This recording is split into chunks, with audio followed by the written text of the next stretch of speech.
All right, Shalom. I'd like to start off by saying, Ka Halayim La Yahweh, Ba'Shem Yahweh Shai, Ba'Shem Harikak Wadash, my mom. Double honors to the elder apostles, great millstone, and my elder Harold one as well. Salutations to the icon that are pushing the truth, sincerity, and true. And peace and blessing to the men, women, and children that believe in the name of Yahweh Ba'Shem Yahweh Shai. All right, I'm Khanaksa Amban Yashar from the Lions and Yashar camp. This lesson that I'm doing is kind of like another Lions Den news and prophecy. And the title of the article goes, excuse me, Shalakia, terrible way to die. Putin is using thermobaric warheads in Ukraine. All right. And this is a picture of them, I guess. It looks vicious. But what it also looks like is the coming of our Lord. You know, Yahweh Shai to bring judgment on this earth. All right. It says a Russian armored attack flamethrower vehicle with signature Z emblazoned on the armor was used against Russian forces once captured by Ukraine. The defending forces quickly deployed their ability to operate the weapon.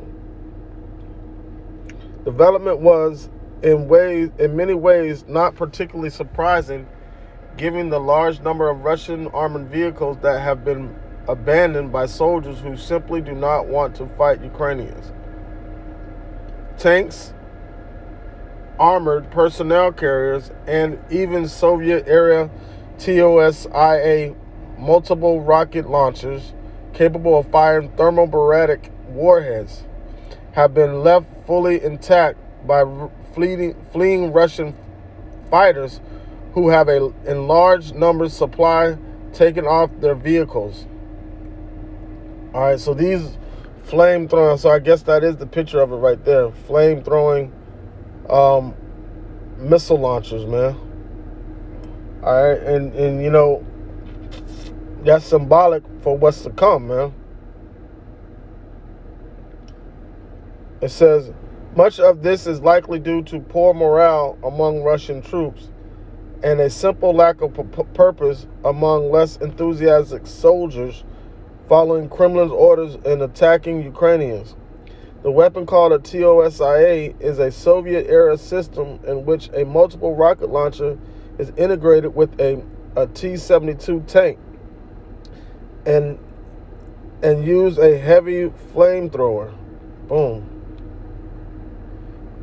It says the TOSIA is many times referred to as Putin's most powerful weapon after nuclear weapons, and is considered by many a terror weapon for the sheer amount of ordnance it can place on a target. A weapon such as this can operate with a number of key tactical functions, including direct attack upon force considerations. Essentially, the TOSIA flamethrower has a powerful anti-personnel effect in terms of its ability to strike and incinerate groups of enemy fighters or blanket enemy area with suppressive fire and to enable force maneuvering. Right, so now this thing shoots, I don't want to say it's nuclear fire, but man, it's close to it. Man, that's a lot of heat. And some of these are be used on Ukrainian forces, some are used on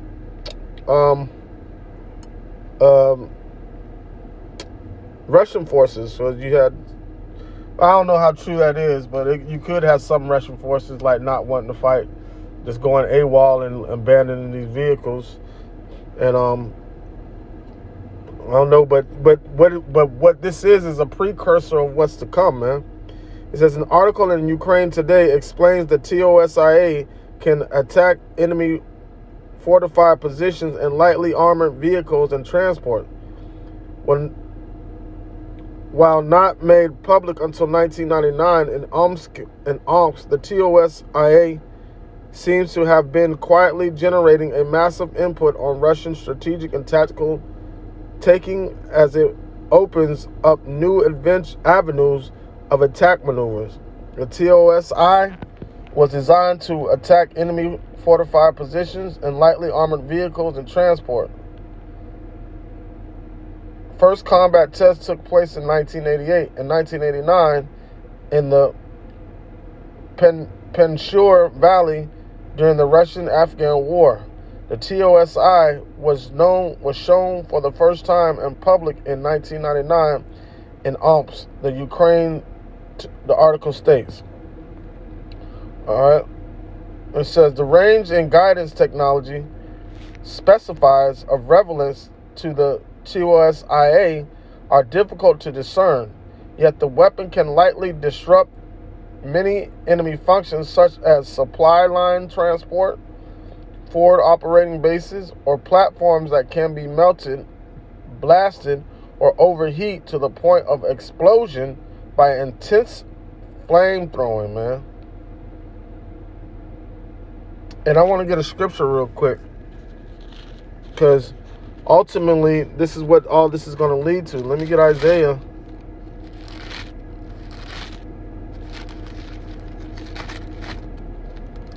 Chapter 9, verse 5, it says, "For every battle of the warrior is with confused noise and garments rolled in blood." All right, those are the old ways of fight, like hand-to-hand combat, Braveheart, things like that. But that's done away with. It says, "But this shall be with burning and fuel of fire." So what's going on in Russia today, or in Ukraine today, is just a precursor of what Yahweh Bashim Yahushai is going to bring, man.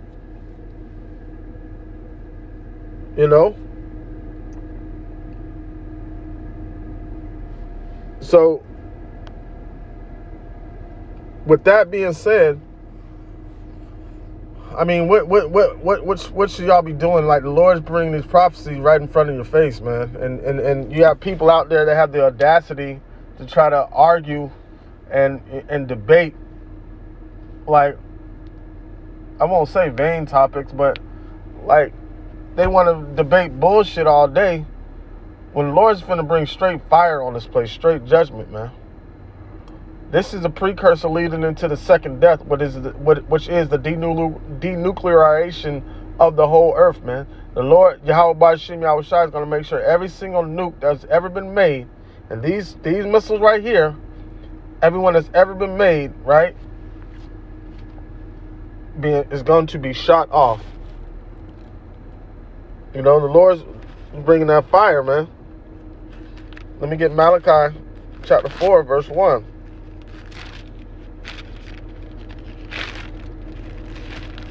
It says, For behold, the day cometh that shall burn as an oven, and all the proud, yea, all that do wickedly shall be stubble. Right, and that's and these are signs, right? Let's go back to it real quick. So what that thing looked like. All right, these are signs for what's to come. You know? Say, behold, the day cometh that shall burn as an oven, and all the proud, yea, all that do wickedly shall be stubble, and the day that cometh that shall burn them up, saith the Lord of hosts, it shall neither leave them root nor branch. So what does that sound like? This right here. Terminator 2 Judgment Day. That was Sarah Connor on the fence, man. Looking at the kids on the playground, if I'm not mistaken, and all of a sudden that nuclear destruction, boom. And this is the aftermath of that. So what we're seeing going on in Russia and Ukraine right now today is a precursor of what the destruction that the Lord, Yahweh Bashim Yahushai, is going to bring, man. Let me get Zechariah 14 and 12.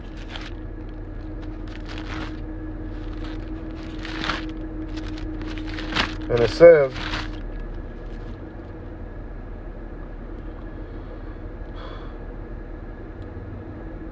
And this shall be the plague wherewith the Lord will smite all the people that have fought against Jerusalem, Slakia. Their flesh shall consume away while they stand upon their feet, and their eyes shall consume away in their holes, and their tongue shall consume away in their mouth, man. That's ultimate fire. So that fire that Russia's using right now, that's play fire compared to what the Lord's going to bring, man. The judgment that the Lord's going to bring on this place, America, Babylon the Great. You know? Let me get 2 Peter 2 and 3.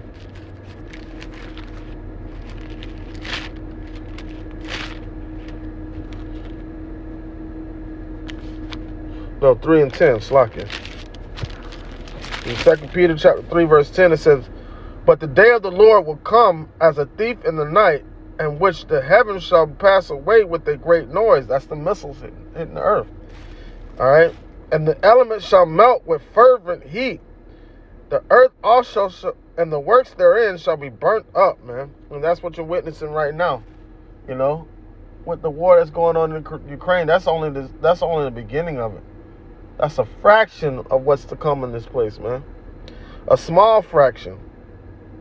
It says, verse 11, or verse 10 again, it says, Behold, the day cometh, the day of the Lord will come as a, behold, the day of the Lord will come as a thief in the night, in which the heavens shall pass away with a great noise, and the elements shall melt with fervent heat.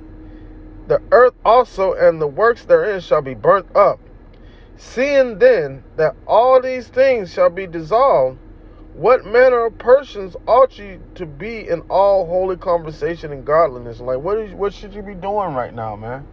The Lord is showing you signs of the judgment that he's going to bring. What should you be doing? All right? And ultimately, most of the destruction is going to come right here in America, man. So especially if you're in America, what should you be doing? And I'm going to get one more scripture to close it out with this. It's Revelation chapter 20, verse 14. And it says, And death and hell were cast into the lake of fire. Right, that cast means turned into. So this place, these upper elites and everybody, right, that was with this wicked agenda here in America, being pushed by America, right, is going to be turned into what you see right here on this screen. Fire, man. Dust. It says, And death and hell were cast into the lake of fire, which is right here in America. This is the second death. The first death was the flood. You see what he did with the water? Now he's bringing a flood of fire next, man. It says, And whosoever was not found written in the book of life was cast into the lake of fire. Right. So all the ones that don't believe in the name of Yahweh by Shem Yahushai, right, and that's the judgment that's left for them. But those that believe in the name of Yahweh by Shem Yahushai shall reap salvation. As a matter of fact, let me go back to close it out. Let me go back to Malachi 4 and 2. It says, But unto you that fear my name shall the Son of Righteousness arise with healing in his wings, and shall go forth and grow up as calves of the stall. Right. So Yahweh Shai coming with those new bodies and salvation for the elect, the ones their names that are found written in the book, the ones that didn't bow down to the system, the ones that didn't move in fear, going to get the C hip, which is the MOTB, Revelation 13 and 16, man. See, our hope is in Yahweh by Shem Yahushai and salvation and sincerity and truth, man. And that's what's going to hold us all the way to the end, all right, and be our driving force to endure this long suffering and wait to meet the Lord. All right, Lord willing, this lesson was edifying and served its purpose. With that, I'd like to say, Kal, Halayim, La Yahweh, Ba Hashem, Yahweh Shai, Ba Hashem, Harikak Wadash, Ma'amath. Double honors to the elder apostles of the great millstone and my elder Herawan as well. Salutations to the Akin that are pushing the truth to sincerity and truth. And peace and blessing to the men, women, and children that believe in the name of Yahweh by Shem Yahushai. Shalom.